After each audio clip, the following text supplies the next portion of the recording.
Okay. So let me sincerely welcome you to our online workshop, which is about introduction to D2000.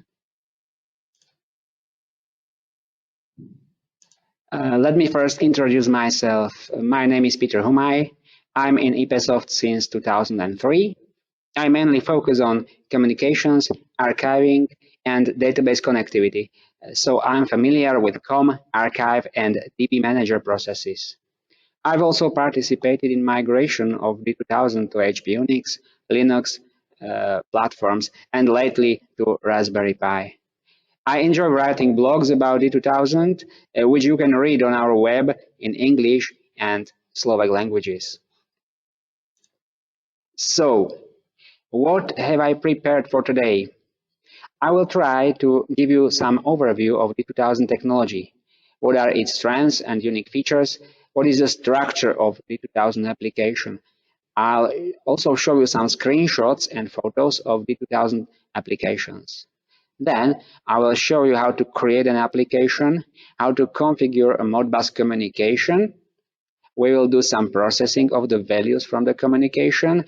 I'll show you how to do archiving and visualization. I'll try to demonstrate how D2000 can help you with repeated technological units. Imagine you want to handle 10 identical or almost identical PLCs, archive their values, and visualize them. Finally, I'll show you how to get data from D2000 into Microsoft Excel. If you have questions, please write them into GoToWebinar interface into questions. I'll try to answer them after my presentation. The screenshots you see show the visible result of our today's work. That's what I prepare, how it should look like at the end. You can see the screens we will create and how they will be displayed in the human interface process and in a web browser. So, what is IPESOFT D2000? IPESOFT D2000 is a technology that enables you to create both SCADA and MES systems. It's being developed by IPESOFT since 1993. D2000 is used in small SCADA systems like heat transfer stations, environmental monitoring systems, even as embedded system in some industrial machines. It's deployed in transportation. We built an energy dispatching center for Kazakhstan Railways, which performs data acquisition, processing, and evaluation for over 3,000 locomotives in real time. That is, 1 minute data are acquired from diesel and 15-second data from electric locomotives. D2000 is used in important systems in electric power industry. Our SCADA controls power plant production for a major producer in Slovakia with over 4 gigawatts of installed electric power. We also built a MES system for a transmission system operator in Slovakia, which handles the data of the whole electric grid in Slovakia.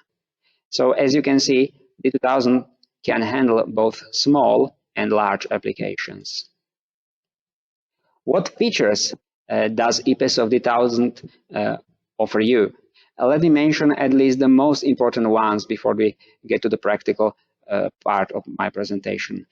Each of these features can be a subject to a separate workshop or a self-study using our documentation. Online system configuration. That means multiple users can configure the D2000 system online in a production without downtime. Connectivity. We have implemented over 100 communication protocols so far, plus you can write your own protocol if you need, using our COM API interface. Custom scripting. You can use our EventScript language or Java to create custom scripts. Multi-language support. You can use our D2000 uses Unicode, so you can use special characters from various languages simultaneously.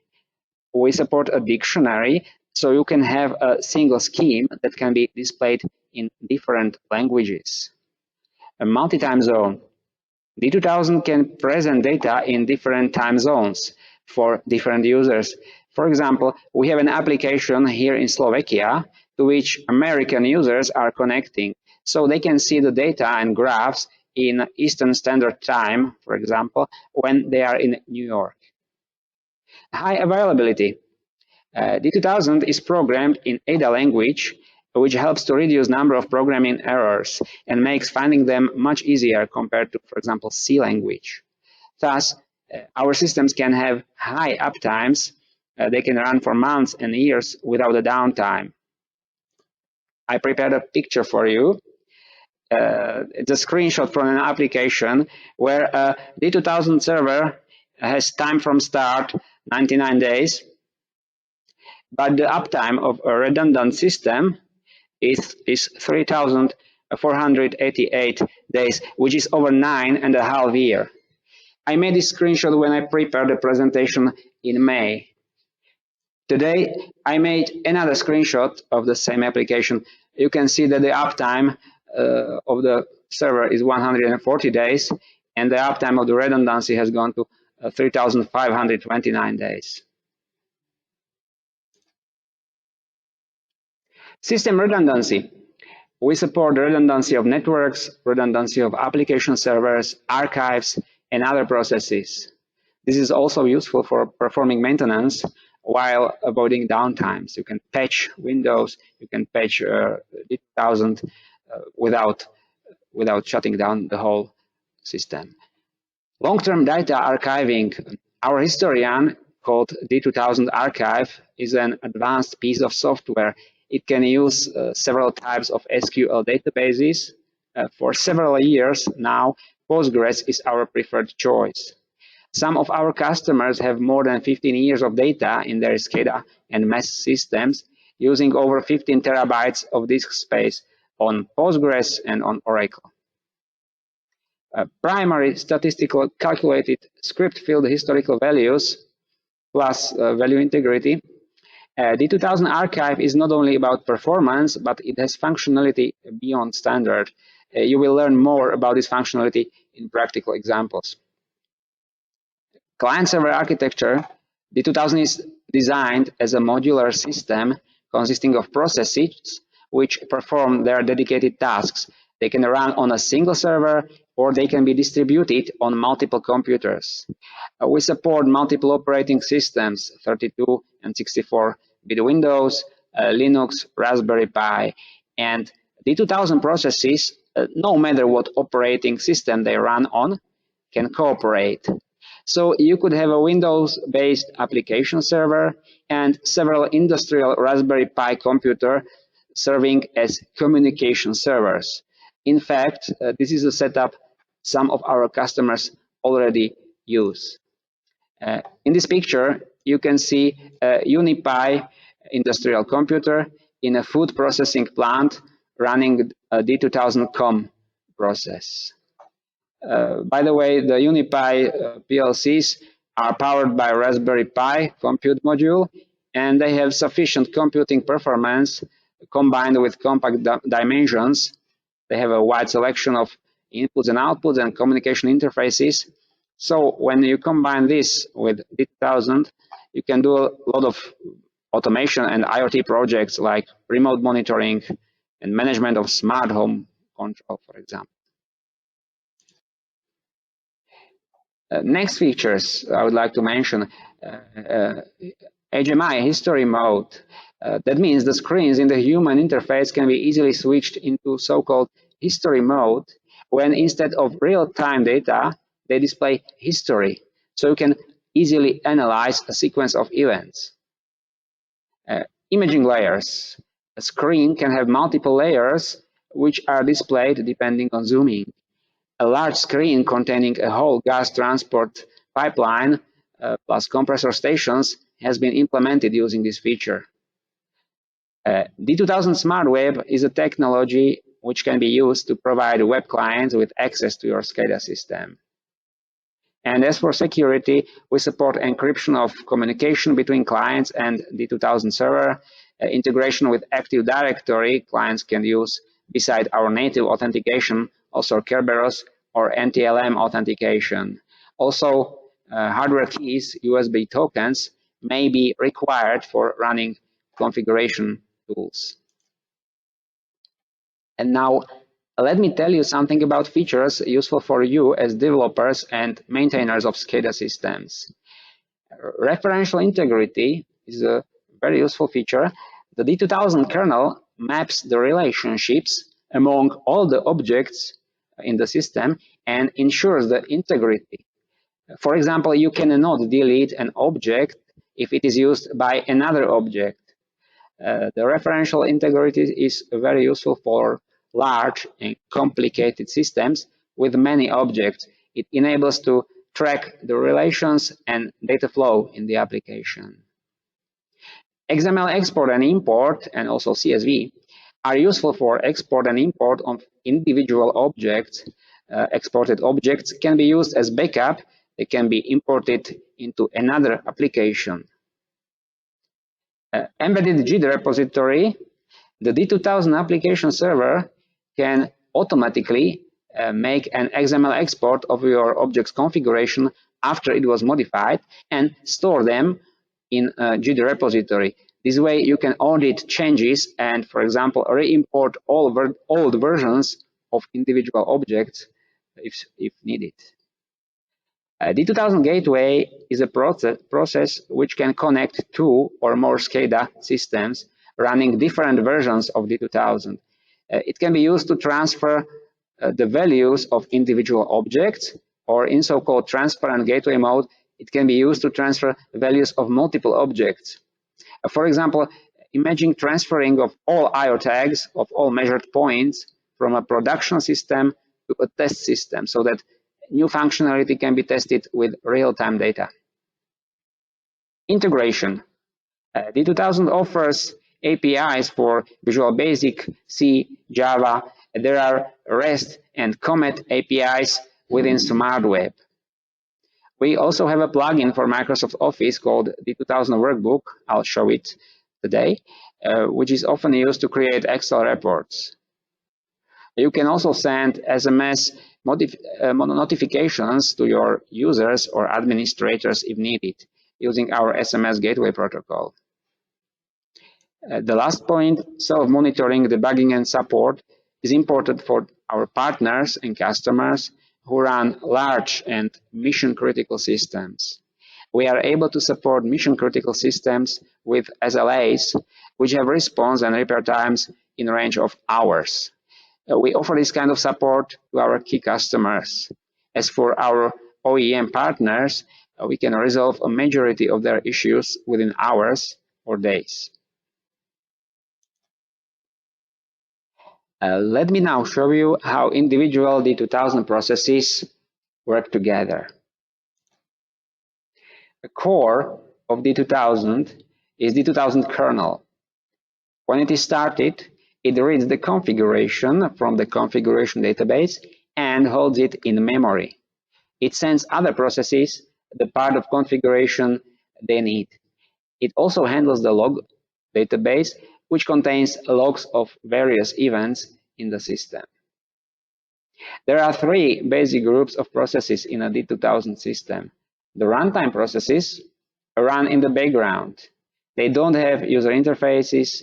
They are either started by the kernel or as Windows or Linux services, mostly if they run on a different computer. Every runtime process takes care of some D2000 objects. We say that the process is a parent of these objects. The configuration processes are used to make changes to configuration by system developers or administrators. User processes are run by ordinary users. So, what are the runtime processes? The D2000 COM process handles real-time communication. The D2000 Alarm handles alarm objects. The D2000 Archive is our historian, which stores the data into SQL database. The D2000 Calc handles evaluated tags and calculates their values. The 2000 DB Manager handles connectivity to external ODBC databases, SQL databases via ODBC interface, or in case of Oracle, via OCI interface, Oracle Client Interface. It supports transactions and is optimized for parallel usage.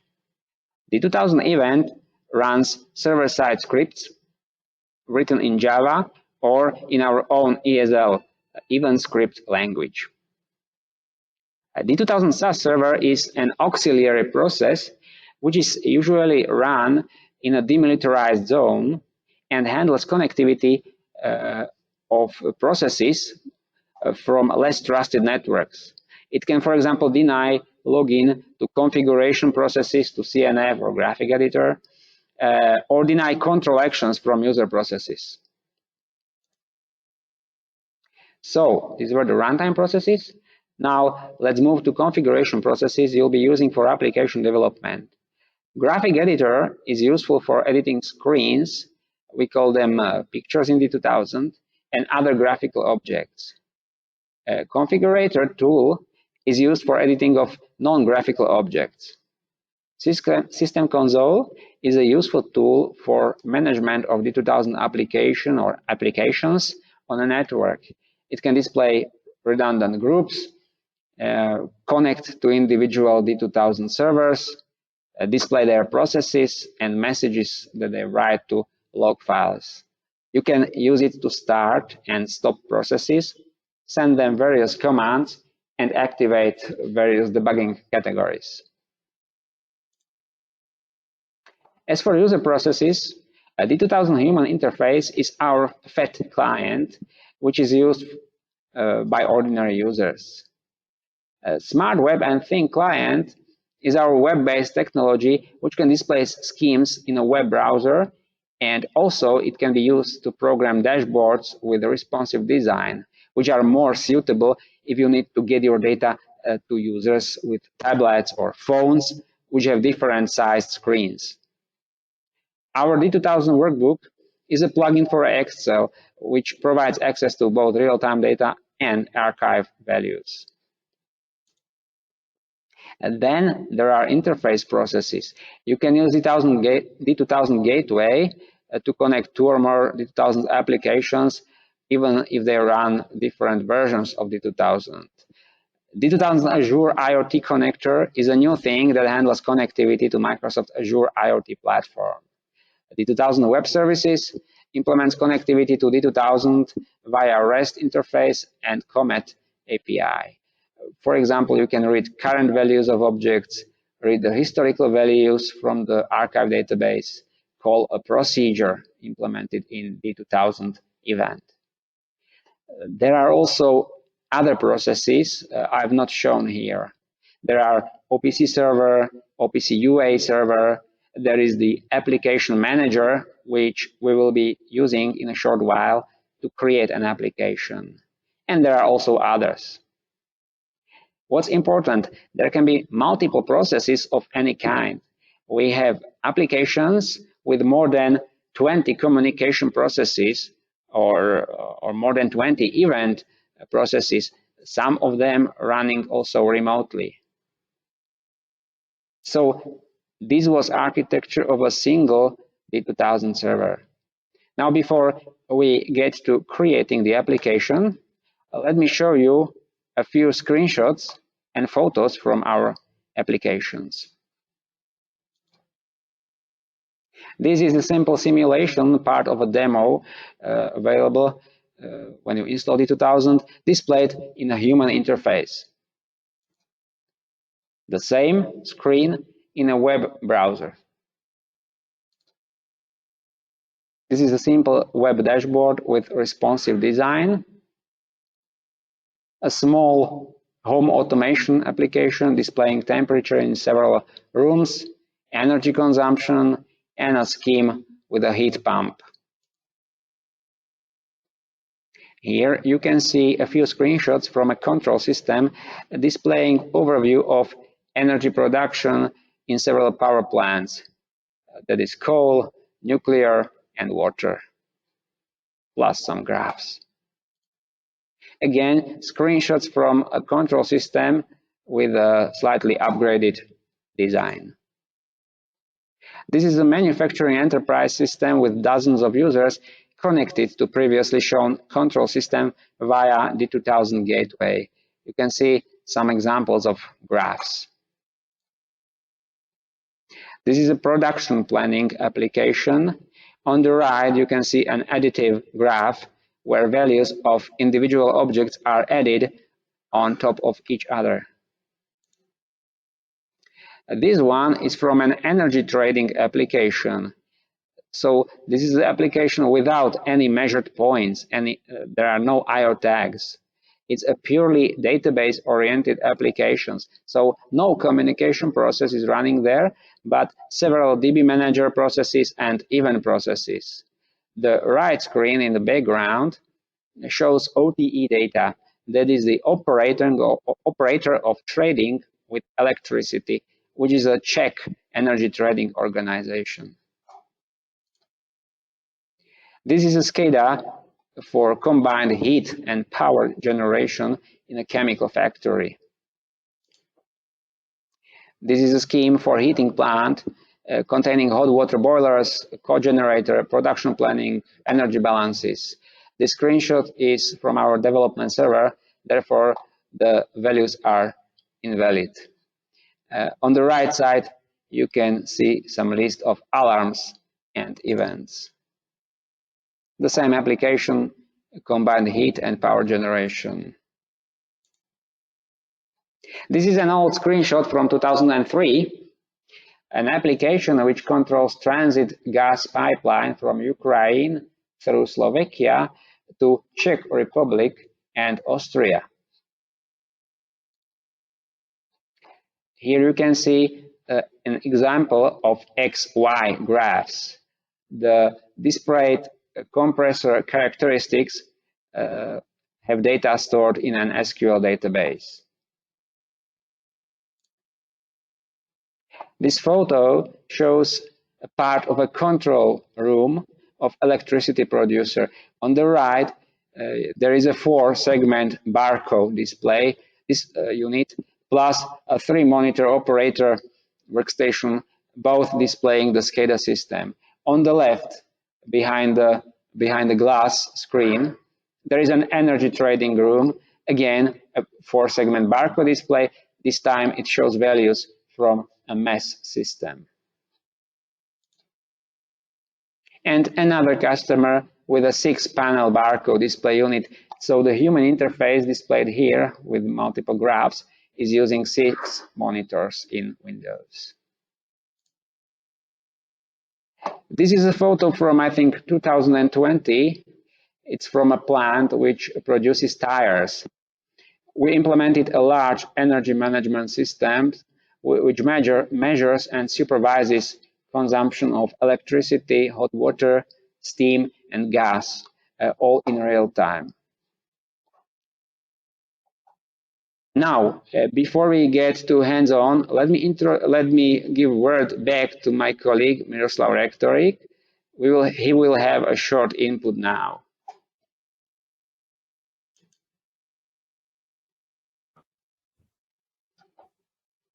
Okay, thank you, Peter. Don't worry, I won't take a lot of your time. I know that you are already looking forward to the work in the application. I will take just a couple minutes of your time. I just sent to your chat box a link. This link is to a Google form. It's very simple Google form. There are just 2 questions. And why am I sending you this? In all the emails, I mentioned a price. One of our international customers will get the prize. Well, if you attended the meeting and if you will fill out the simple questions, it's not a question where there are right or wrong answers. We just want to know your feedback. That is important for us, and based on that, we will be able to set up our marketing efforts better in the future. The rules are very simple. There are 2 questions. You just have to put your email and answer the 2 questions, click send, and then the computer will randomly choose one of the answers, and there are two main prices. As I said in the email, I think I mentioned it. One of the prices, the main price, is a pretty big one, I think. It was hard to get it. It's a 95% discount on the license packages from 10,000 tags to, oh, I'm sorry, from 1,000 tags to 10,000 tags. I think it's very interesting. This company is on the market for a long time, and I was not able to find out if we ever get such discount, but the most important thing is just one time, okay? It's not for forever. It's a one-time discount for one license from 1,000 tags to 10,000 tags. I'm looking on the Google Doc if the answers are there. Okay, only few. I hope more of you will.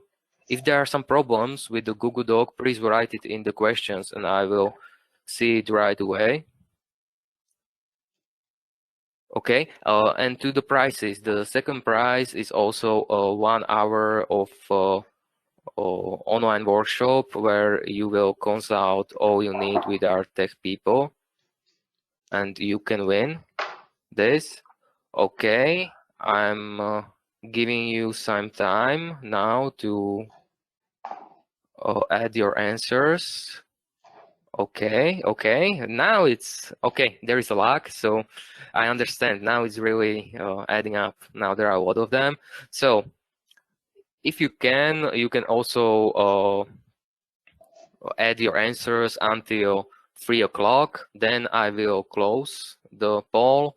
I will let the computer find the winner, and I will notify you after the workshop who won, and I will write you an email on the email you provided. Okay, that is all from me.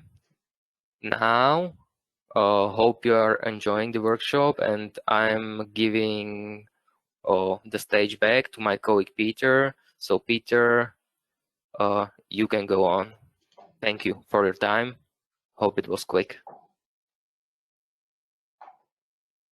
Okay, so from now on, I will try to demonstrate some of the D2000 features and possibilities. I will be using D2000 version 12.2.65 update 4, which was made available for download on Monday. So if you want to repeat my steps and play with the objects I will create, and then I will export all the configuration and we will send the objects to you, you can use this version. Now let's start in the beginning by creating an application. We will use the application manager to create a new application. I will be using Postgres to store configuration, log, and archive databases. So let me start the 2000 application manager from version 65. As you can notice, I have multiple D2000 versions installed on my computer. So I'll start the application manager. Sorry, this is some running application I forgot to stop. So I'll stop it now. I'll click on create a new application. I want to create a Postgres application, so I will not change the database. I will click OK. Now I must specify application name. Let it be Workshop 21. I have multiple Postgres installation, but I will keep the default version 10 that I have installed. Here we could configure, for example, automatic startup of an application when the Windows is started, or specify additional parameters for the startup. I'll click OK. The application is created. Now I can create an archive. I'll keep again the Postgres archive and keep everything again on the default. So now the archive is created. Now I can right-click the application and select Run, or run it here from the clicking on the icon. It will take some time to start the kernel, to upgrade the configuration template and log database, and start individual processes. In the meantime, I can show you here my starting application. There are some additional parameters for the kernel and for archive processes, which can be configured either here or as they are located in the Windows registry via regedit. All the parameters are documented in our online documentation. So we have the application up and running. Next, we can start the graphic editor right from the application manager by clicking the Start Graphic Editor. When a login window appears, we will use System D2000 for both username and password.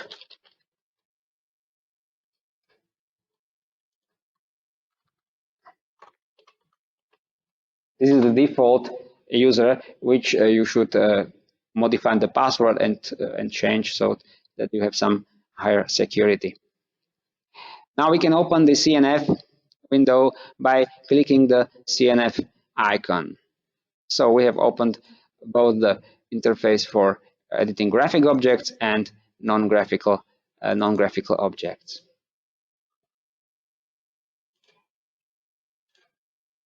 Now I will show you how to create a Modbus server and Modbus client in the D2000. We will use XML import to import the configuration of several prepared D2000 objects. By importing a line, a station, and several IoTech objects, we will create a Modbus server listening on a TCP port 502.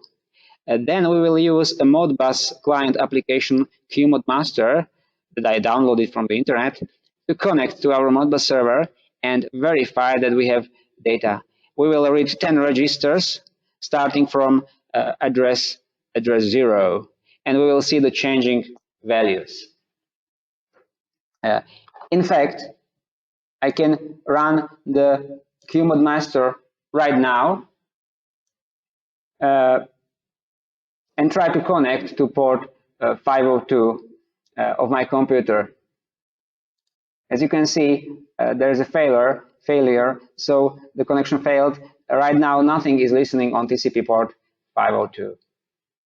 Okay, so let's get back to CNF and let's, when we display processes, you can see that some of them have the current value run, so they are running. They are automatically started by the kernel when it is started. When I, for example, open the configuration of self.com, that's the communication process, on the third tab, parameters, I see that com.exe binary is configured. And that you can see also that auto start is enabled and the com is started as a service under the system account. So now that we have something to connect to, let me show you XML import. I'll go to my prepared directory.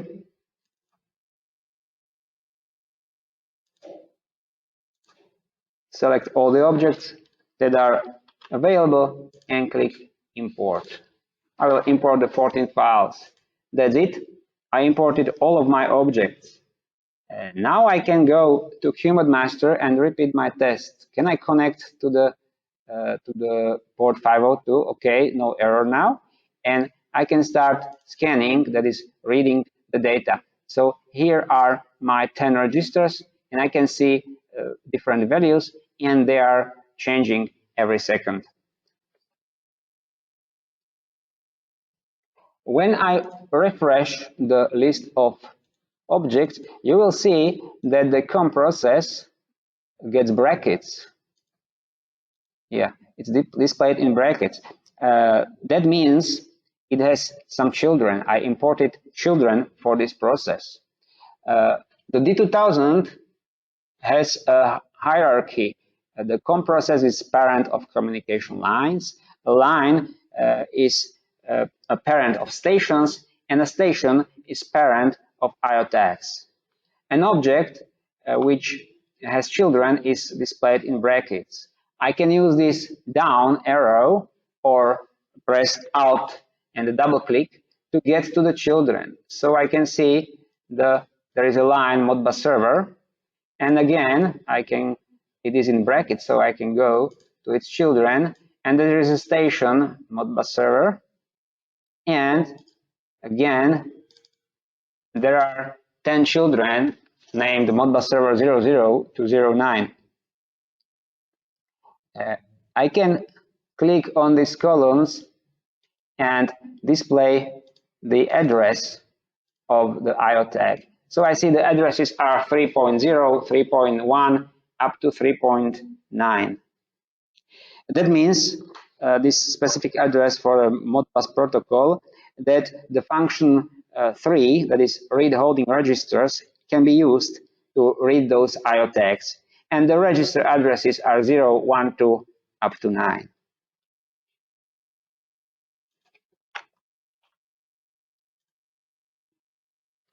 Next, we will use CNF, the config tool, to manually create a communication line, a station, and I/O tags, which will be communicating to our Modbus server. This way, we'll create a Modbus client communication. Values of the server I/O tags will be read by our client I/O tag. I intentionally made it this way so that you can play with our configuration at home, or even if you don't have any real PLC with Modbus, so that we are both the server and client of Modbus. We don't even have to turn off the QMod master Modbus client, so the two communication will be in parallel, because our Modbus server can handle multiple TCP clients. So let's get back to the CNF tool, and we will start with a line. So I'll go to the lines, click new object icon, and I will create a line. Let's name it Modbus client. You can notice that objects in D2000 have some prefix and suffix. This is configurable, and so the prefix for line is L. So from the name, I can often know what kind of object it is. I will leave self.com as parent, as we have not defined any other COM process yet. But however, in the practice, we could have multiple COM processes running if we needed to. So I will click the create button, and now the configuration dialog has several tabs. The first one is common for all object types. We'll skip the groups for now and go to the line parameters. As our Modbus server is on a TCP line, here we also have to select a TCP/IP TCP line. In practice, you could have a Modbus RTU on a serial line. In this case, I would select a serial line here. The next tab depends on the line category. For a TCP line, I can define host and a port. As our Modbus is on the same COM process, I can select localhost or any of my IP addresses. In fact, I can even write multiple IP addresses now. For example, I could specify localhost and 127.0.0.1. So when the COM process tries to connect to the Modbus server, it will cycle between or among all the specified addresses. As our Modbus server listens on a standard port 502, I will specify it here. And the line number is not used in this protocol. You can specify arbitrary number, 0, 1, whatever. In the protocol parameters, we won't change anything for now. We'll save and close the line.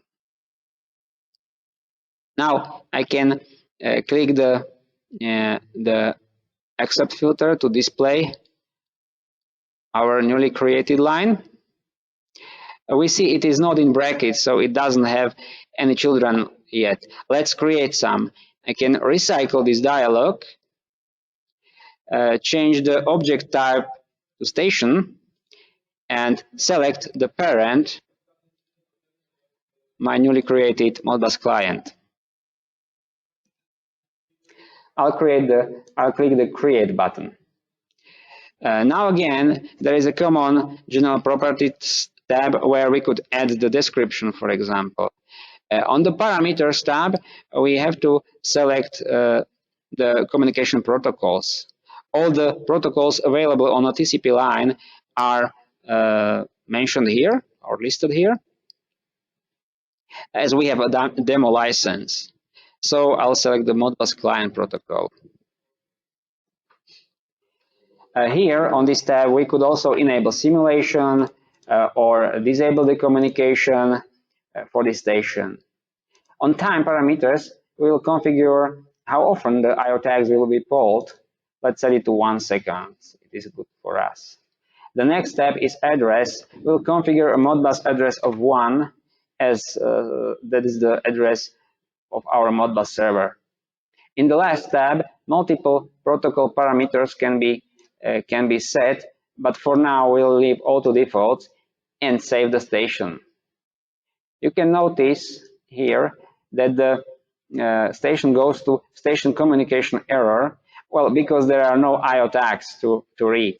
So let's create one. Again, we can recycle the new object dialog, but change the type to IO tag, change the name to Modbus client 00, for example, and select the parent.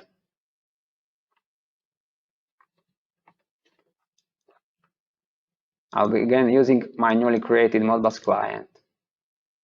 When I create the object, the General Properties tab is more interesting now.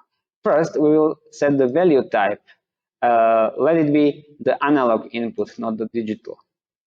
Let's keep to the address tab and set the address to 3.0. That means, again, the register 0 will be read by the Modbus function 3, which is read holding registers. Now, by default, the register, that is 2 bytes, will be interpreted as a signed integer number. We can change this address to U 3.0 to interpret the number as an unsigned integer. The format of address for Modbus protocol is, of course, documented in our online documentation. So these 2 bytes will be interpreted as unsigned number. I can save the object, and I can see I have the value 20,000, 22,000. So the COM process, we've just online reconfigured the COM process, created communication line, station, and IO tag, and the communication is running. Now, I'll close the create object dialog, refresh the list of lines. I will go to the station and go to the created IO tag. Actually, I could go directly by clicking here, but in the production, I would get a list of hundreds of IO tags, and then this way, when I go to the children, I have only those that are belonging to the specific line and station. Otherwise, I would have to use the mask, for example, Modbus client asterisk. Okay, now I want to create 9 more IO tags. I'll select my first tag and again click the Create New Object button. I will change the name to Modbus client 01 and click Use Sample. So I will copy the configuration of the Modbus client 00. I will change only the address to 01, and I'll also check this checkbox that when I click Save, the configuration dialog is closed. Now I will create another. I will not be using mouse. I will only the keyboard. So you can see the work with can be pretty fast. If I had more objects to create, I would not do it this way. I would probably use XML export and import, or CSV import and export and import to multiply the objects. Okay, I got all my objects created. I can click the refresh and I see the objects, their addresses, and their current values and timestamps now.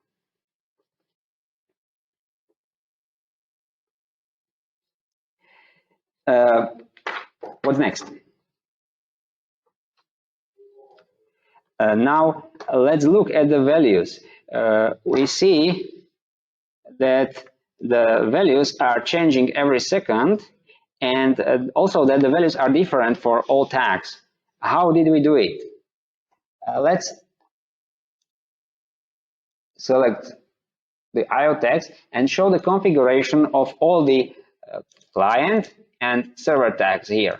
You can see they have the same values, 26, 27, changing approximately twice a second.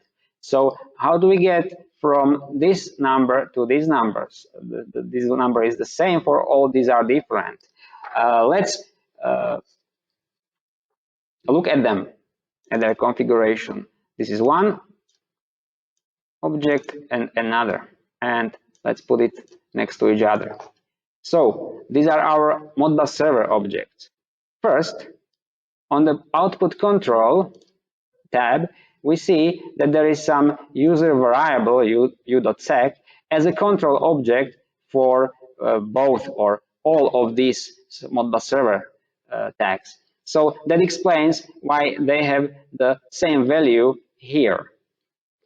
But how do we get to these different values? Well, there is another tab, conversion, and here you can notice that there is a linear conversion for both Modbus server tags. However, we have the same A parameter and a differing B parameter. This conversion is from the Modbus or the protocol values to technical units, to internal representation in D2000. So when a value comes in, it is multiplied by 0.001 in both cases, but in this case 0.2 is subtracted. This conversion is for input direction, as I mentioned. So when we write the value into this point and it goes out to the Modbus communication, the conversion is inversed. First, 0.2 is added here to the value, and then the result is multiplied by 1000. So we can say the written value is multiplied by 1000 and 200 is added in this case. For this point, 0 is added. So this is how we get from the same value of control object to a different value read by D2000 or Modbus QModMaster client. The question you might ask is, who changes this user variable? I'll close the configuration and show you the object dependencies window. So when I click on my Modbus server 02, I want to see what objects are used statically, that's in configuration, by this object. Of course, I see that the u.sec, the user variable, is used by this object. Now, I want to see who uses this object. So, no big surprise, all my 10 server IO tags are using it, but there is something else. It's an event, it's a script which is using it. So, I can select it, I click the edit icon, and now I am editing or viewing the script written in ESL language. Well, it's a pretty trivial one. There is a begin and end, there is a loop and end loop, and in this loop we are incrementing the value of the user variable. And when the value reaches 59, we set it back to 0, so it's kind of second. However, there is a 500 millisecond delay, so we are changing it actually twice a second approximately. So this was a simple script. Now let's try to make a test. Let's go to the stations. Let's edit our Modbus client station, and let's go back to the IO text so that we see the objects are and the values are changing. And here, let's disable the communication. You see the values of Modbus server objects are changing, and so are the changing values here in Modbus QModmaster. So the server communication is working. However, our Modbus client stopped polling the values, so the values are stopped. When we unclick the disabled communication, again the communication continues, and we have the same numbers in our D2000 system as the QModmaster sees. Now imagine that these values represent the immediate power, and we want to add these two numbers. How do we do it in D2000? We go to evaluated tags. We'll create a new evaluated tag. Well, let's call it sum of 0, 0 and 0, 1. You see the parent is a calculation process. We'll click create. And here in the calculation, I can write the object names, or I can select the object clicking on the button. I'll go to IO text, select the first one. Okay, I can copy and modify it. I'll click the save. I got an error, a value type, missing value type. So on the first step, let's say I want to the result to be an analog. Okay, and here I got my evaluated tag, which is adding the current power of the first two IO tags. I could configure a periodic calculation, for example, every 3 seconds. Yeah, so the value changes every 3 seconds. Or select external trigger, some change of some external object. By default, a calculation is triggered by a change of any variable used in this expression. Also, sometimes when you have many objects, it is useful to limit recalculations, for example, to 1 every 2 seconds. Okay, let's close our evaluated tag.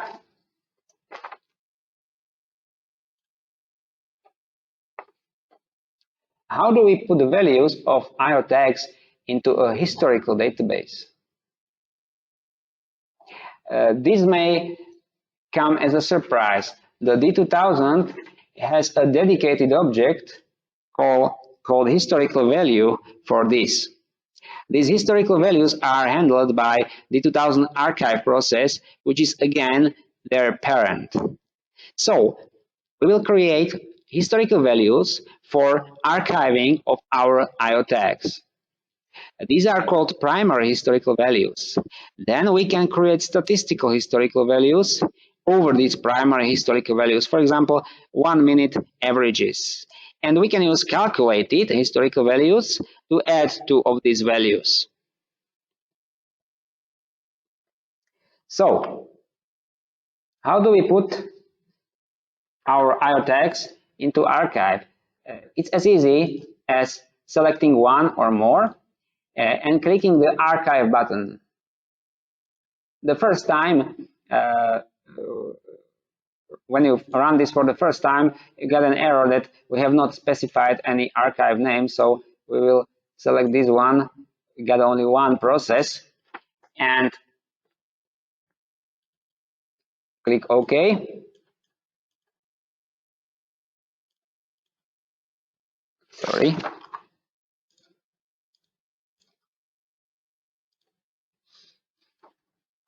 I have to get back to the settings. Okay, I'm here.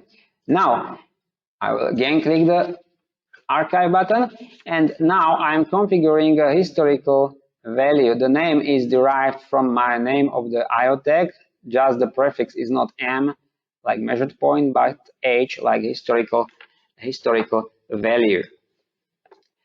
On the archiving tab, I see that this is the purpose of the archive is to archive the object values, and here is my object.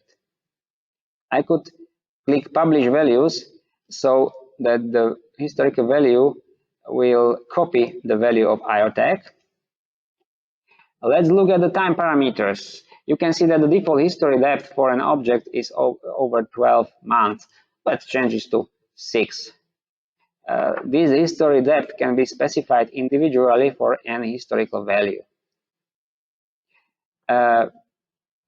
It's often useful to use filters for archiving to avoid archiving of small changes. So let's set the filter to 0.1 and let's click the save.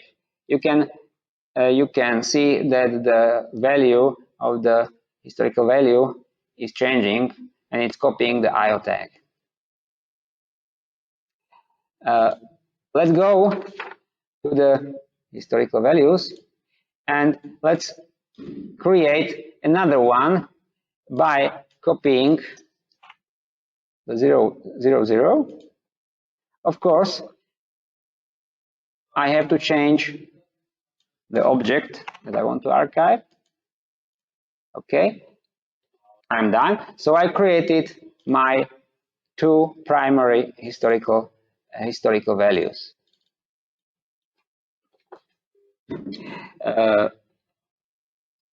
What if we need to calculate a 1 minute averages of these objects?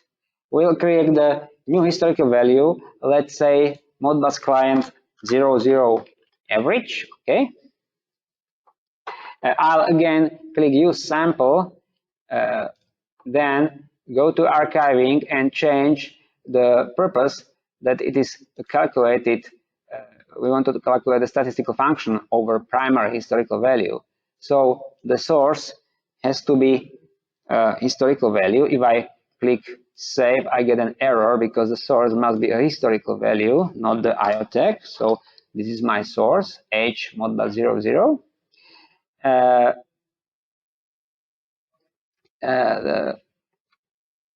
On the time parameters tab, I will change the period to 1 minute because I want 1 minute average.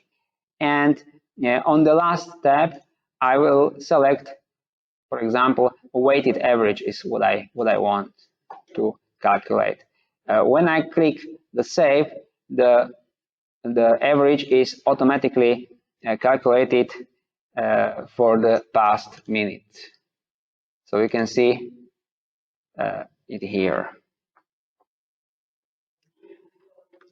Notice that the primary historical values have timestamp, it's 1507 something, but this one has 1506. So the timestamp is equal to the beginning of the previous minute. This can be configured here in the time parameters, whether to store the begin or an end of the period. Okay. Again, I can select this historical value and create a new tag, and I'll copy it to 01, and I will modify only the source of the historical value. Okay, so I get my two primary historical values and two statistical historical values. Now we can create a sum of these averages. Let's call the object, for example, Modbus client 0001 average sum. Okay.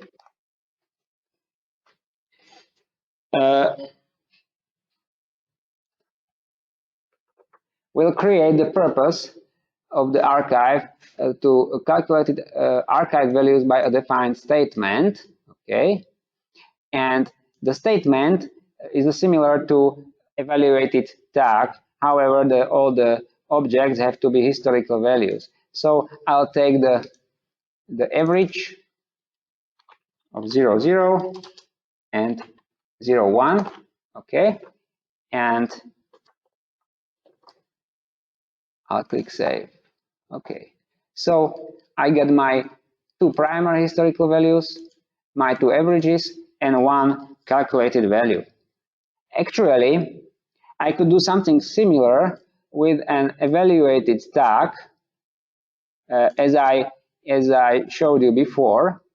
I could create an evaluated tag which would add these two averages. So the same expression would be in evaluated tags as is here in the historical evaluated historical calculated tag, the same expression. However, and then I could put this evaluated tag into archive, but I would use two tags instead of one. That's the one difference.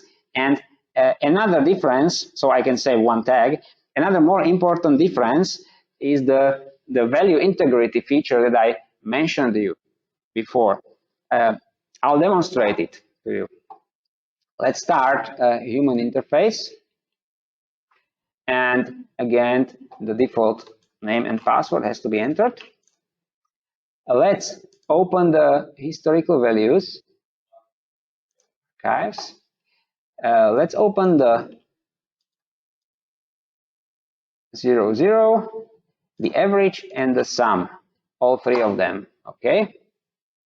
So the sum, the primary archive, the sum, and the average and the sum. Now I see that the sum is calculated for example 308 time. So let me find some value 308. Let's say 308003. I will modify this value. Okay, from 50,000 I will manually add two zeros. Okay, so now I modify the value. You can notice that the user modified archive flag is has been set. So I know that this is not a value from the communication, but somebody played with it. Now, when I click the refresh button, let's see what happens to the average, which is for the 308 29,000. Okay, and you see that the average has grown to 120,000. When I refresh the data in the sum, I can also see that for 308 the sum has changed from something about 60,000 to 150,000. This is the value integrity. The archive, when you change the value of some primary historical value, it tracks all the depending objects and it recalculates them so that the results are correct.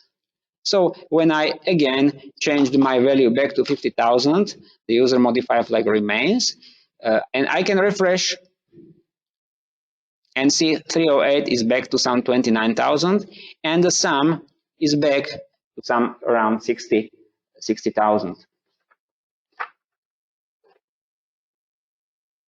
This automatic recalculation can be suppressed if needed. When I edit the object, I could change the calculation from continuous to on demand. In that case, only when you explicitly command the archive, it will be calculated or recalculated. Now, imagine that I want to do similar arithmetics with other Modbus tags repeatedly. Do I have to create multiple averages and multiple sums? Well, I don't. we've got something better, and it's called structured variables.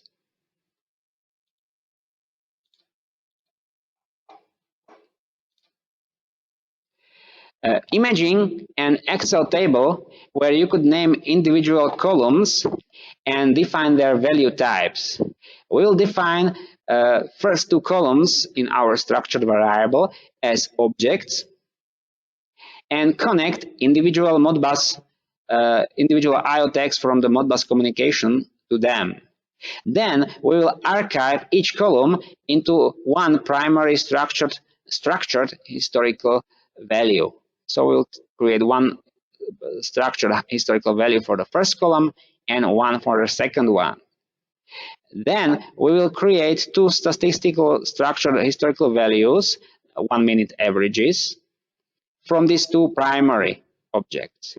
And we will publish their values back into our structured variables into the average A and average B columns. Then we'll create a structured structured calculated historical value that will add these two statistical values and publish its value into the last column named sum. These three columns will be of real type. What are the advantages of working with structures? We will create only 5 historical values, but they can handle many rows. So you can save time and effort. And if you need to modify some parameters of the historical values, it can be done in one place. When we work with structured variables, we first create a structure definition. So let's create a structure definition. Let's call it sd.modbus. Okay.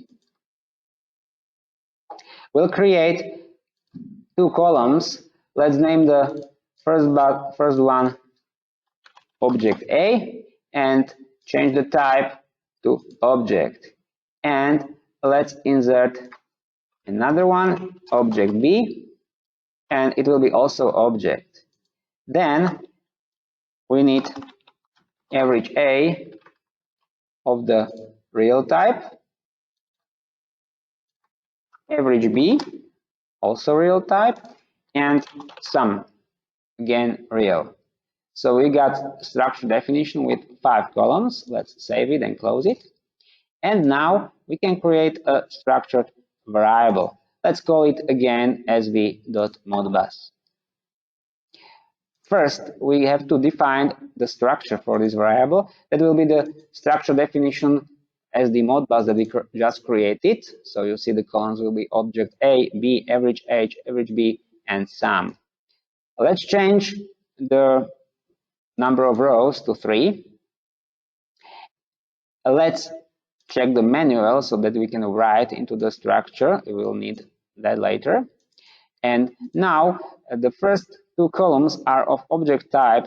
I can double click and go to my IO tags and connect Modbus client 00, 01, or I can copy it 02, 03. Okay, I'll start with connecting only 2 rows.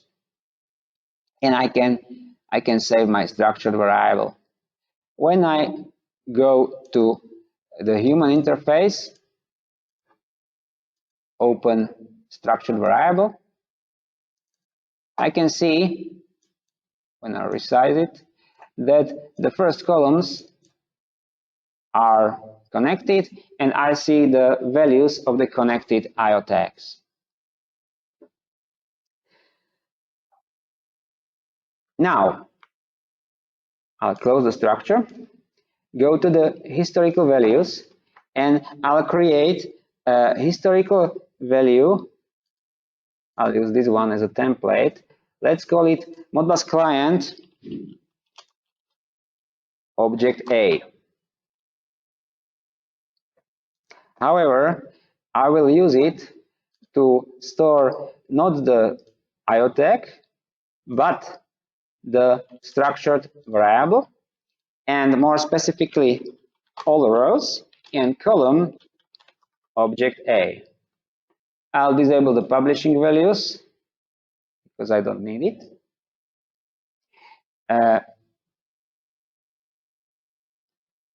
And click Save. So now I just archived the column object A.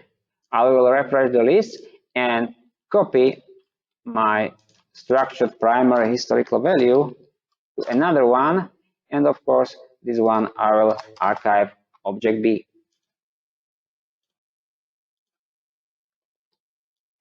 Now I have the primary historical values done.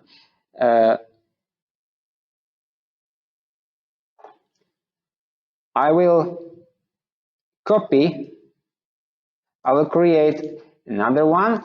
Now I need the average. Let's call it object A average. Okay, I can use this one as a sample or template. This time I will create a statistical archive. The source of this archive will be my structure historical value, this one. I will again create 1 minute weighted average. Okay, and this time I will publish the values into Modbus structure, into all the rows, and into average A. Okay, let's go to the human interface, and you can see that the averages, 1 minute weighted averages, are being published into my third column.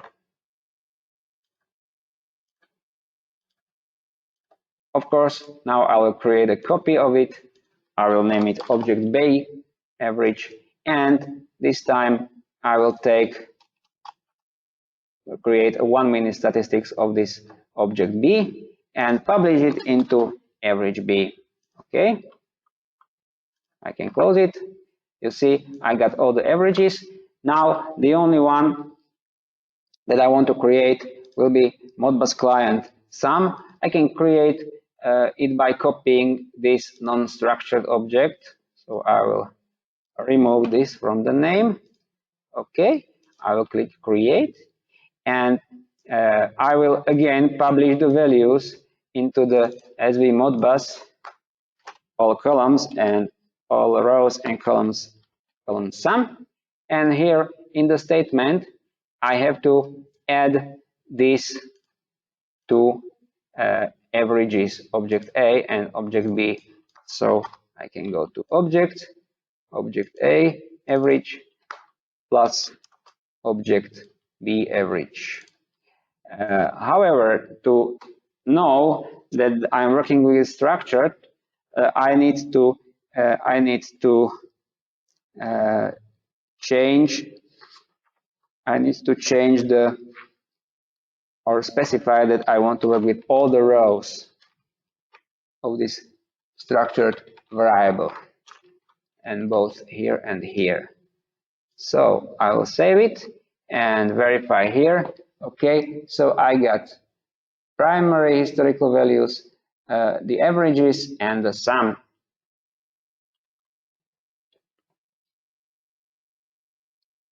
And now we can close the historical values. We can go to the structured variable and add or fill in more data, 4 and 5, and I can add another row, 6 and 7. Now when I save this, I can immediately go to the human interface. I see that I have the immediate values of these objects displayed, and on the edge of the minute also the averages and the sum were recalculated. And notice please that I don't have to modify the historical values. I didn't do anything to them. I just resized the structure. So I can have 20 rows or 50 rows. All I need is to connect another object, IO text or something else, to the structure and resize it. And I don't have to touch my historical value. Again, I want to also tell you that these 5 historical values, the structured historical values, are all that is needed for even tens or hundreds of IO tags if they are connected to my structure. So I could basically delete all these simple historical values. I won't do it because I want to give it to you an XML export so that you can play with them. But the strength of D2000 for this repeated technological units is that you can do the structured archiving and other things with structures.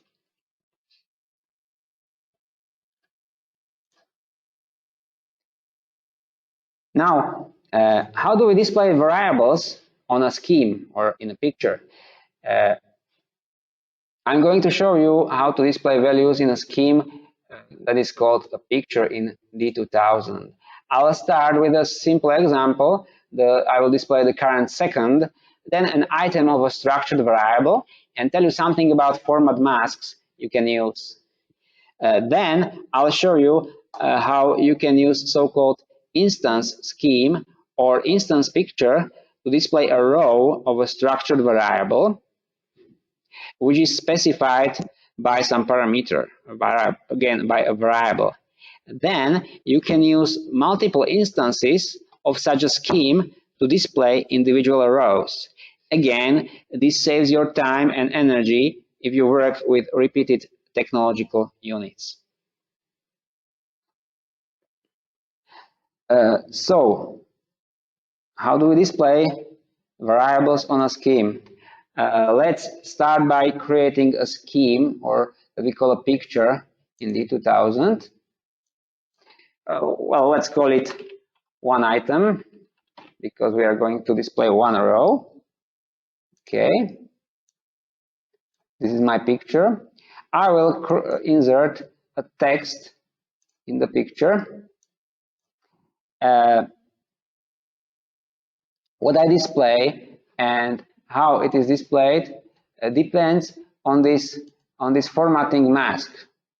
The V stands for value, and of course it depends on what is connected here. So I can connect a current second. Yeah, I will save the picture. I can open it in human interface. Open pictures.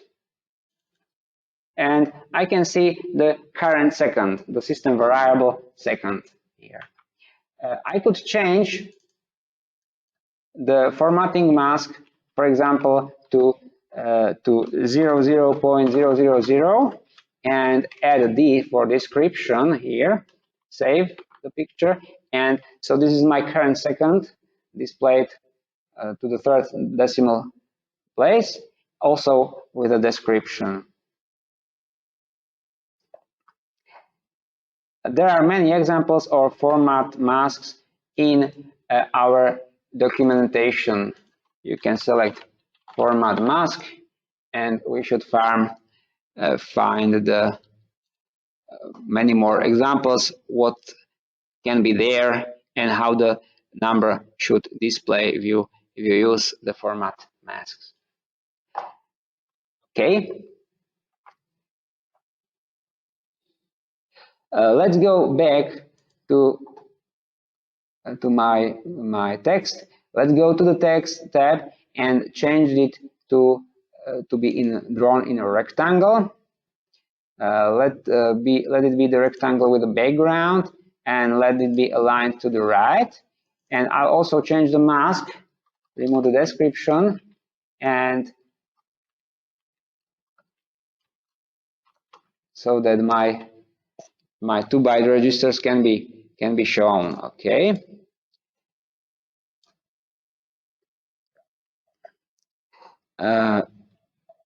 Later, we will change the background color based on the value limit status. Let's go to the lines and change the fill to darker gray, for example, this one. Okay. Now, I want to display one row of a structured variable. I can select my structured variable, Modbus, can specify the specific row and set, for example, a column. I will save my picture and I got object A, first row. Okay. However, we want to parameterize this row. So instead of specifying one, let's go to the local variables. We have none here. Let's create a variable called I. There is the mandatory underscore. Let's say it is an index variable because that's exactly what we need. And let's select that it's an index for Modbus.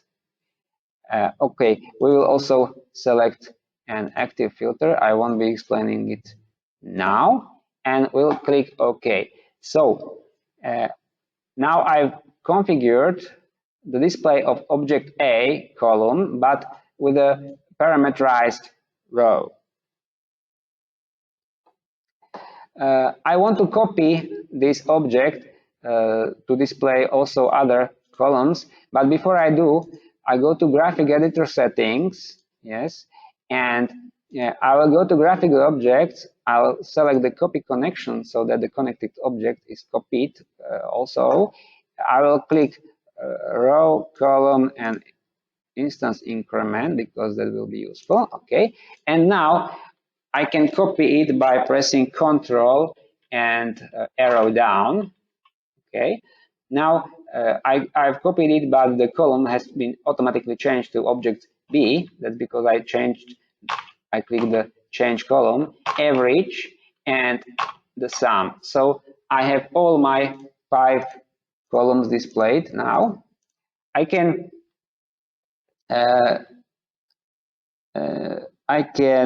also select all the texts, and let's change the line width to 0 so there are no lines. And let me also, in the picture settings, change the background to a darker gray.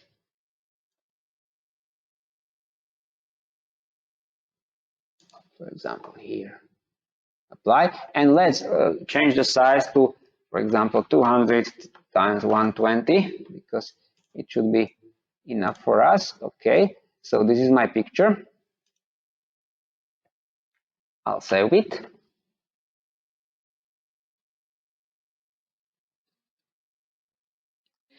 Okay, and now let's create a new picture. Let's call it, for example, many items.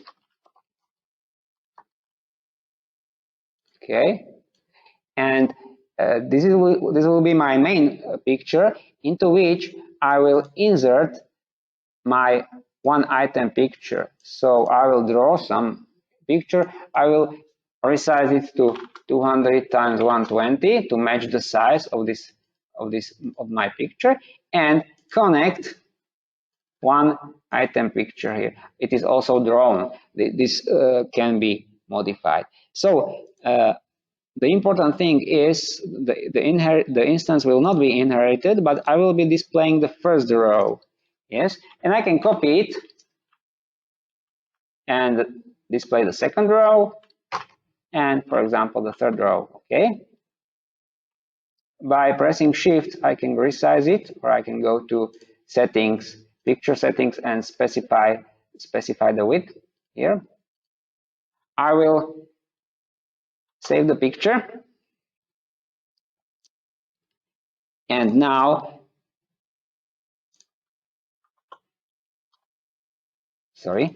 go to the many items.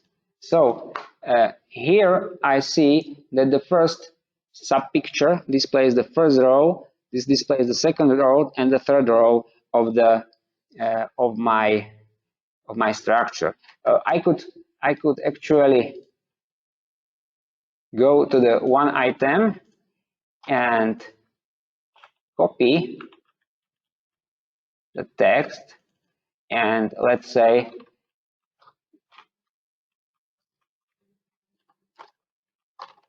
row v, and connect this local variable. So I will know which variable, and change the centering, for example. I will know which row I am displaying. I can save this sub picture. You see the visual is updated immediately, and I can go to the human interface. So I see the first sub picture displays row 1, row 2, and row 3. Okay, when I save the picture, for example, when I move the row a bit to the button and save it, the picture is automatically updated. This feature can be disabled here in the picture settings, and in the configuration of the picture I can say don't refresh in human interface, so that if the users are working with this picture, they have to close the picture and reopen for the changes to be applied. I'll insert a 3D button, name it graph. Okay, here, a bit small.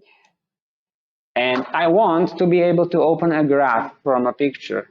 So I got the button, but before I can save it actually, but of course it doesn't do anything yet.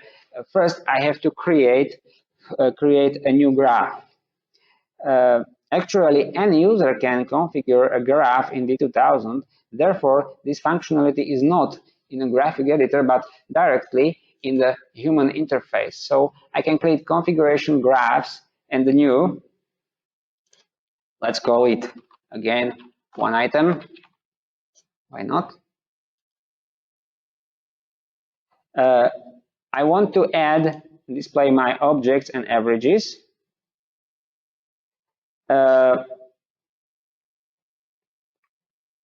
And let's draw it so that the real-time values are on one axis and the averages and sum are on another axis. So I'll insert another axis.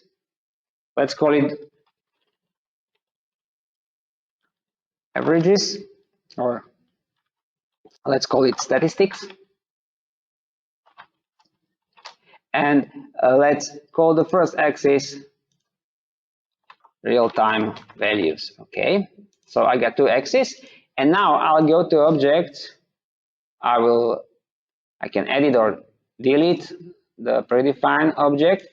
I will select my structured variable. I'll say that it's an active graph object, so I'll specify row later, and I will display object A. Okay. Now I will again specify another object.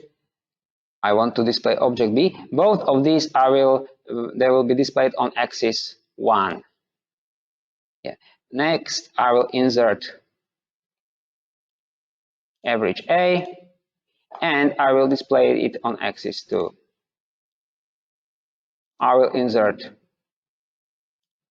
average B, again axis 2, and active object. And at the end, I will insert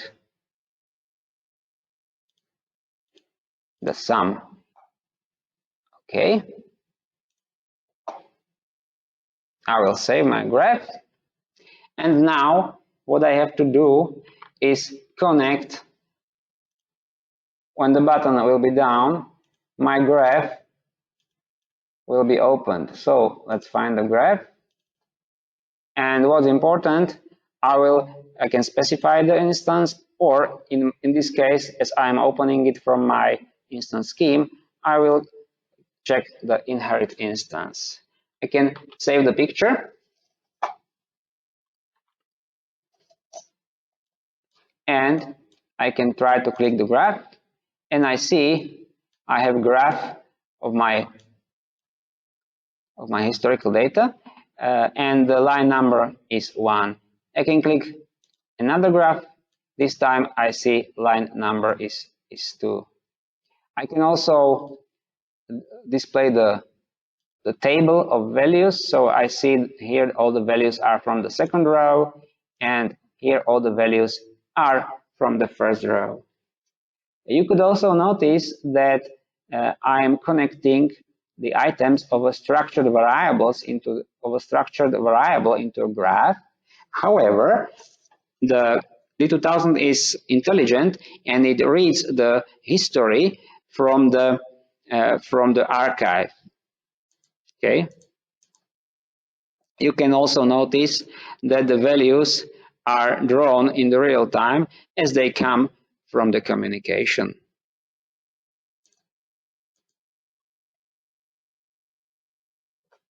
I can also embed a graph in the picture. So let's resize our pictures from 200 to 400. Okay. And let's insert a graph here.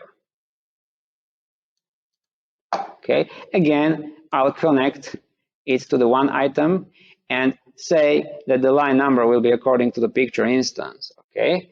I can save it. And of course, I have to resize these 3 to 400 so that the dimensions match and my pictures are not deformed. Okay, I will save the picture. Okay, you can see that the picture is resizable. So when I close it and open it, this is the 100% size. So you can see that I got the values, and I got the graph displayed in my picture. One thing I forgot, when I click the graph, and it is also visible here, I got all the real-time values and the statistics in the same graph, which is probably not what I wanted. So I can go to the configuration of the graph again, and I say I want axis levels, and save it. Yes. So I get real-time values separated and the statistics separated. That's what I wanted to. I could also have every value on a separate axis. So after I saved the graph, also the graphs embedded in the picture, in the screen, are redrawn.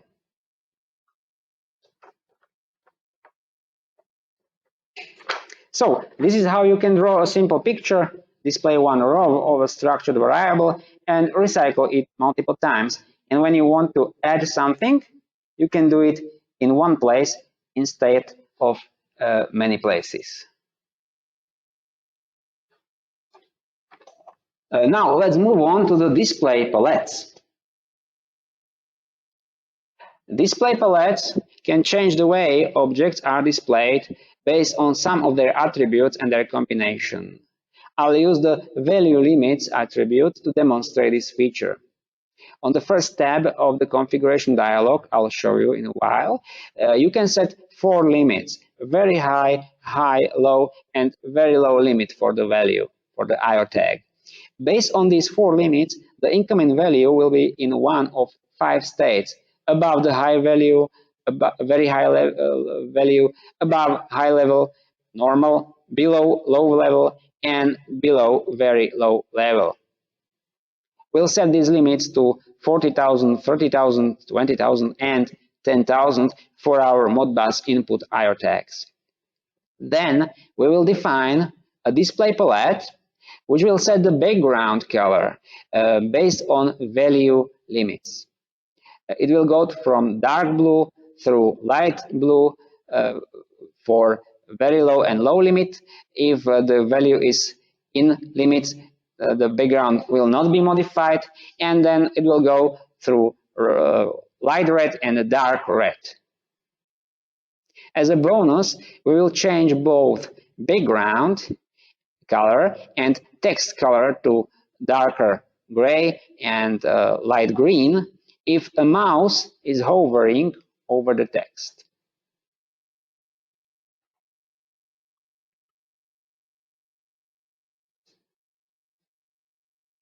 So let me go to the menu configuration of graphic editor and go to display palette.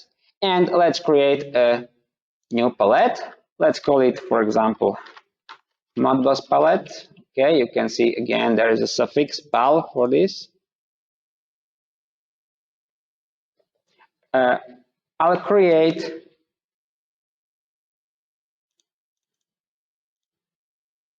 four more rows, and let's say that if the value is in limits, I won't change anything. Actually, this row is not necessary as I don't change anything. For very low limit, let the background be dark blue. Let's say this one. For the low limit, let it be lighter blue. For the high limit, let it be lighter red. And for the very high limit, let it be dark red. Okay, I can save my palette. Now I'll connect this palette to my text here. I can do it here in palette, or I can do it this way. I will select all the text, and I will also select the graph. Sorry. I will click.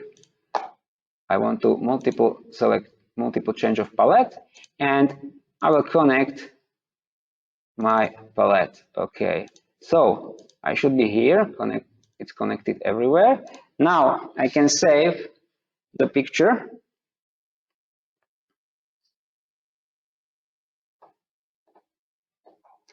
And look what is here. So I can see that the values of IO tags are displayed in red. So something already works. However, it's always red, and I'm not getting any blue, which is also very natural because I have not configured the limits for my IO tags.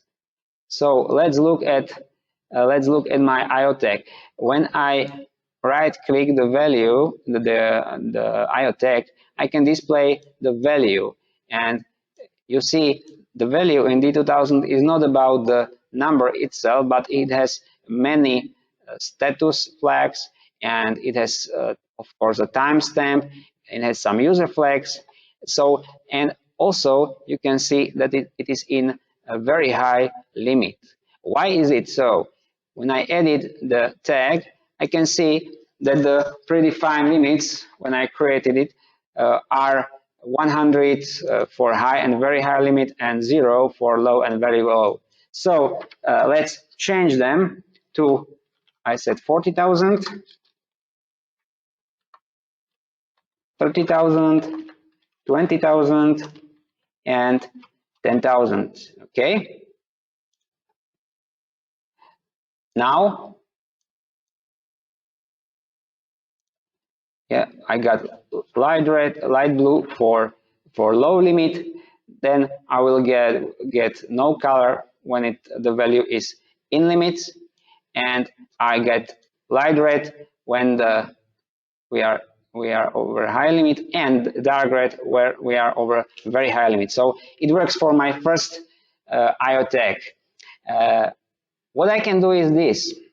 Let me again modify the columns and display the very low, very high, high, low, and very low values for all objects. I could edit individual 9 objects and again change the values to 40,000, but that's not what I have to do. There is a chance or possibility to modify multiple objects at once. I will select the filter and I will select only my Modbus client object by specifying mask, matching the name. And here I can click and set the value. So 40,000 is what I need. The values are colored in red, so this is what we will be changing. Again, I will set it to 30,000, to 20,000, and to 10,000. Okay, so the values of the limits are colored in red because we will be modifying them. And there is a mass update dialog icon here, so I can check again. I want to modify very high limits to 40,000, high limit to 30,000, low to 20,000, very low 10,000. Let's do it. Okay. So the data has been modified and saved into the configuration database. So this was how you can modify multiple objects and set the values for some attributes in our tool. So now that we have modified the high limit, very high limit, low and very low limit, we can go back to the human interface and observe as the values are changing from dark blue to light blue, and no color for in limit values, and again they will go to from light red to dark red. Of course, if I wanted, I could specify individual limits for every IO tag, and I could create multiple palettes and apply them. Let's get back to display palettes and let's do the bonus thing. So I will modify the display palette and I will add another option and add the hover effect. And when the mouse is hovering over the text, I want the background to be darker gray and the text to be light green, for example. Okay, I'll save it. Did I save it?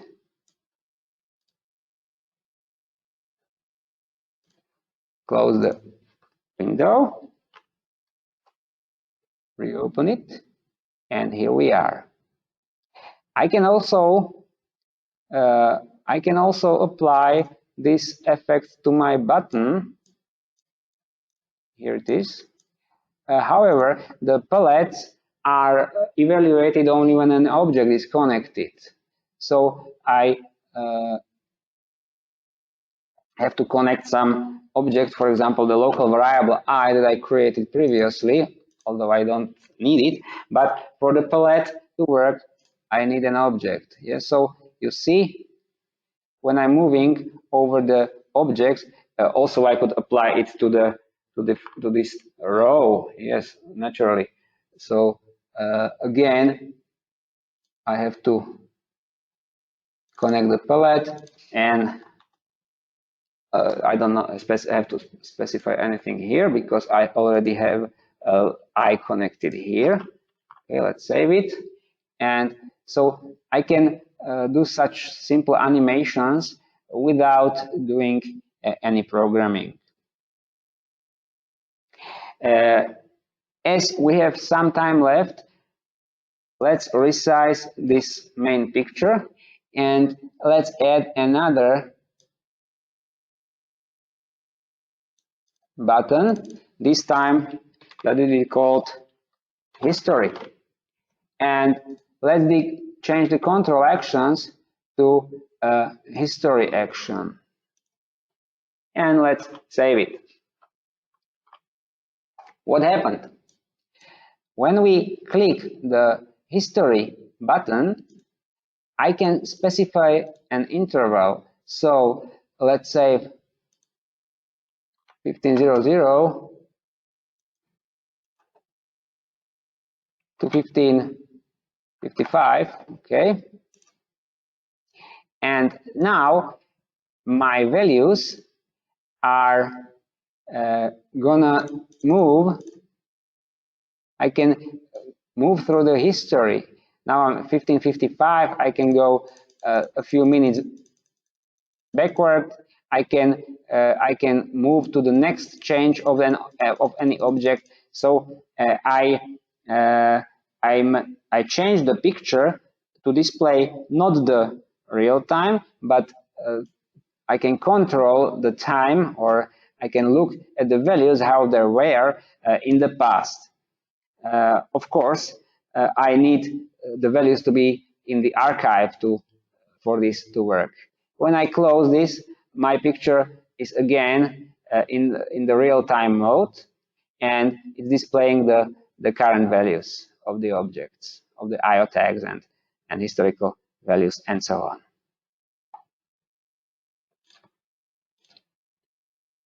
Now, let me show you how to publish our picture or scheme to the web.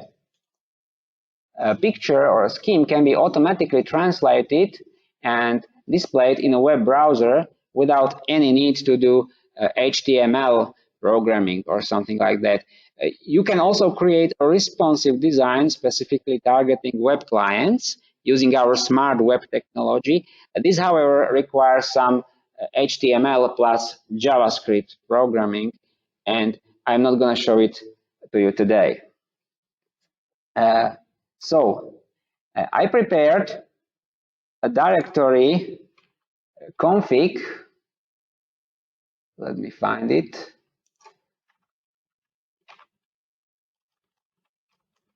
Okay, and I'll,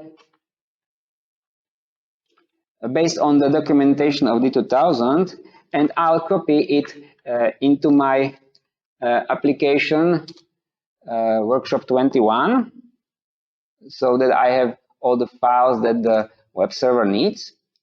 I'll continue by importing the four, again, prepared processes. XML import, okay, smart web processes that are needed. It's the web server plus some auxiliary processes. These processes have auto start enabled. However, the auto start is applied when an application is starting. So I have to start them first time manually. To be able to start the processes, I have to log on here. So again, my name and password, and I will start the web server, the Tomcat web server, thin client interface, thin client deployer, and support for ESL scripting if we had pictures containing the scripts. So now my processes are running. Now I can go to the web browser and display localhost, okay? And this is the logon dialog. I can again specify system D2000 username and password. However, my login will be unsuccessful because by default the users don't have permission to log in here. So I'll go to the users, I'll find my D2000 system D2000 user, and I will permit the thin client. I will also set the picture as many items as a default picture, which will be displayed both in human interface and in the web client when our user is logged in. So I'll save this. There is an alarm, user modify warning. Okay, I will confirm, no problem. And I can go back and try to log in again. Okay, so you can see I got my picture. There are some icons which I want to get rid of. I'll close this and this, and here in the system graph I disable the controls. Okay, so did I save it? I did. I will refresh it again. I will log in, and I probably did not save it. Sorry, I did not save it properly. Refresh, login, and this is my picture in a thin client, and this is my picture in a browser, in a human interface. So you can see even the hover effect actually works. I can display the graph or not. Okay, I'm not sure why.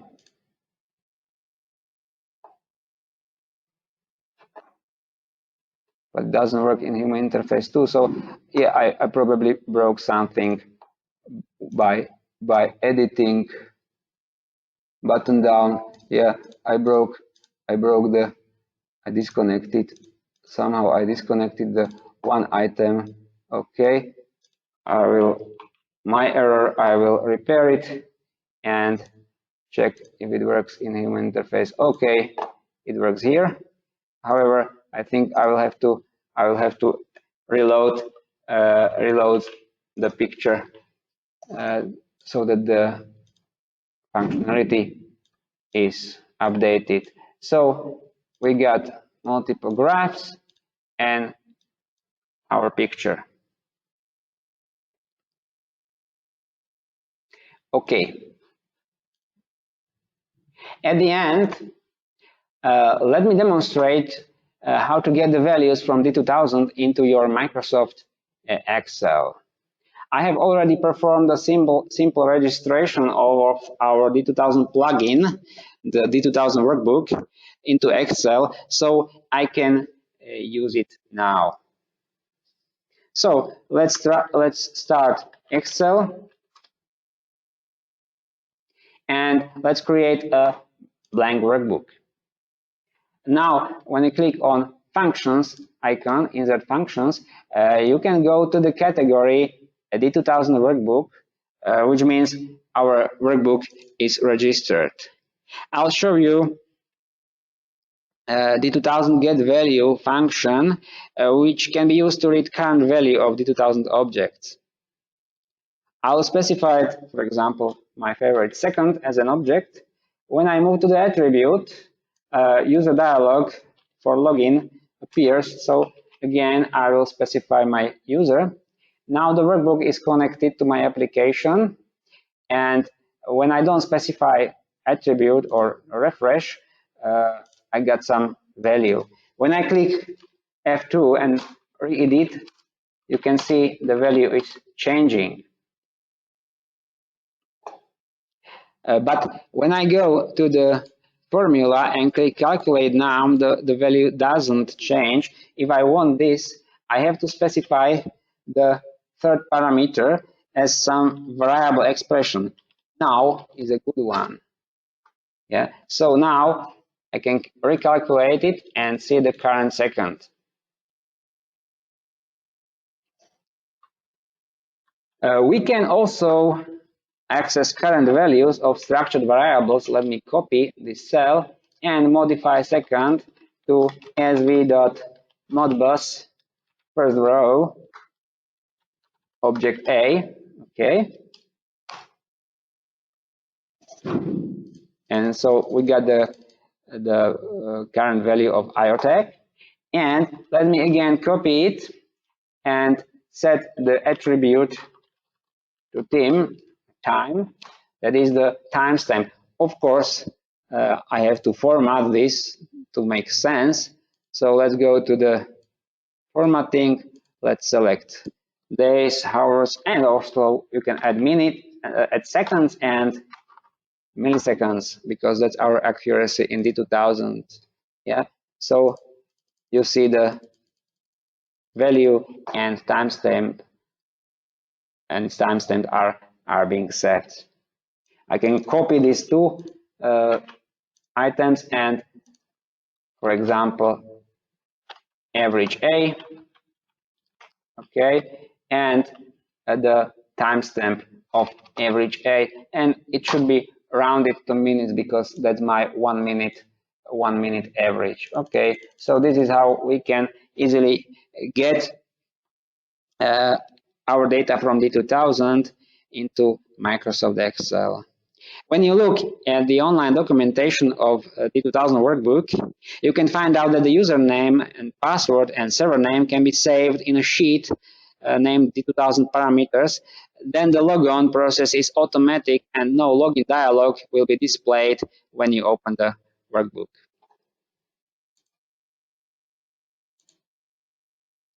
Well, this is the end of my presentation. However, I sincerely hope it is not an end of your work with IPESOFT D2000 system. Quite the opposite, it should be the beginning of your exploration of the D2000 system. Please bear in mind that what I showed you today is just a small fragment of the D2000 capabilities. So don't hesitate to use our online documentation. And if you can't find the answer here, you can contact us via email or ask on our community forum. I will export all the objects I've created today. I'll zip them, and my colleague Miroslav will send them to your email addresses in case you'd like to continue exploring and playing with them. So now, as we still have some time, I can try to answer at least some of your questions. So let me see if we got any. I will resize.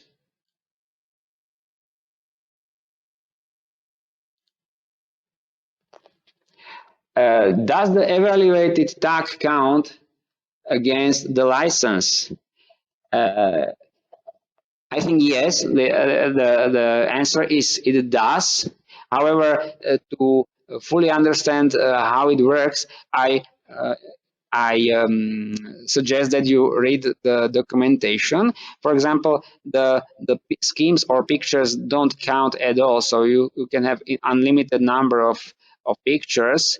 And for example, the structured variables have very convenient licensing, because if you have column of object type, they don't count into the license, and every other item is counted. However, you get 5 items for the price of 1 tag.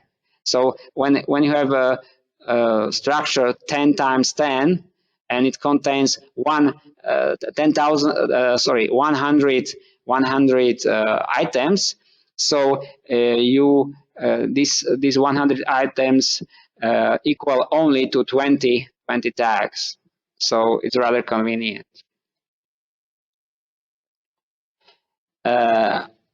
Another question: how to use D2000 as a gateway between 2 protocols? Actually, it is very easy because for each protocol you can configure a line, a station, or multiple stations, like we did, and IO tags. And if you want to do a gateway between 2 protocols, so I presume that the IO tags will be input for one line and output for another line. And when you get this output IO tags, so you will simply set the control object not to the user variable like I did, but to this input IO tag that you just got from the communication. So it's as simple as configuring 2 line stations and IO tags and connecting it. When you are creating gateway, you actually don't need historical values, don't need pictures, don't need anything. Actually, the last year, one of our partners used this D2000 as a protocol converter, and I think they converted data between ICCP communication and IEC 104 communication. And they also used the data, D2000, they also used D2000 to convert data between ICCP communication and a Postgres database. Also, of course, this all required some scripting because they read the data from Postgres and wrote them into the output IO tags and vice versa.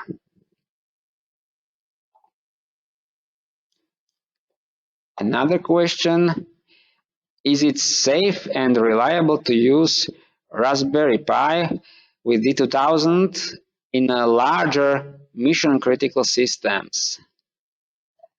Well, let me think. Yeah, is it safe to use any single computer in a mission critical system? And is it safe to use a single hard drive in a mission critical system? I think the answer is no, it is not. And that's why people invented highly available systems where there are redundancies. I already talked about redundancy a bit.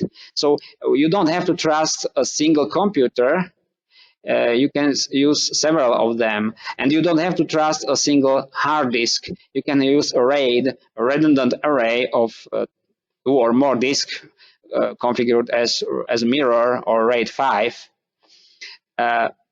When I look at our mission critical systems that we have, there are either 2 or 3 application servers running D2000s.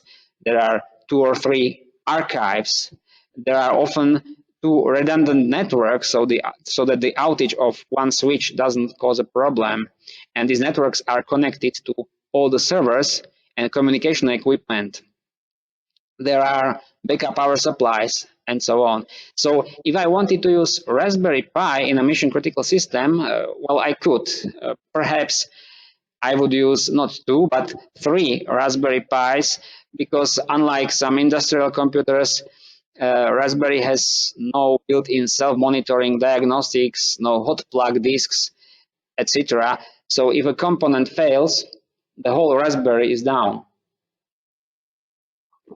And well, if I look at the question again, is it safe and reliable to use Raspberry with a D2000 in a larger mission critical system? Well, if the question is about larger system, I believe the performance of Raspberry Pi is not sufficient to hold any larger configuration, like 50,000 tags.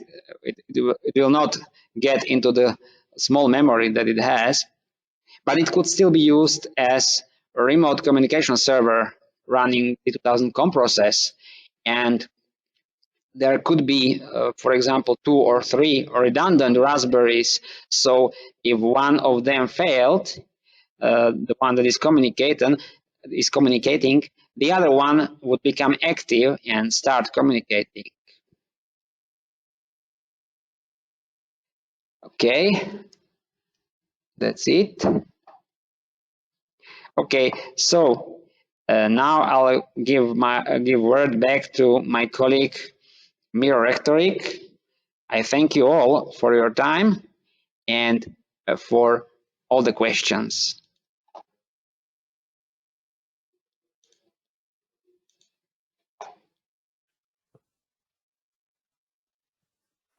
Hello, is it okay? Oh, great. Peter just wrote me that it should be okay. So now I really don't want to take a lot of your time. For me, I just want to announce the winners and thank you all for being here. I know that for some of you it's midnight, for some of you it's early in the morning. So let's make this quick. When it comes to the competition, the first prize, the license discount that I already mentioned, goes to Mark from South Africa. The second prize goes to Lucas from Spain. I won't take your time now. I will send you an email and we will clear out everything. Also, as already mentioned by Peter, I will send you all the data from today's product demo so you can try it on your own along with the presentation. And for all of the registered users, you will receive the recording from this. I also noticed one question was added right now. Don't worry, all the questions that we didn't manage to answer will be answered via email. So once again, I want to thank you all. and I wish you a great day and a lot of successful implementation of D2000.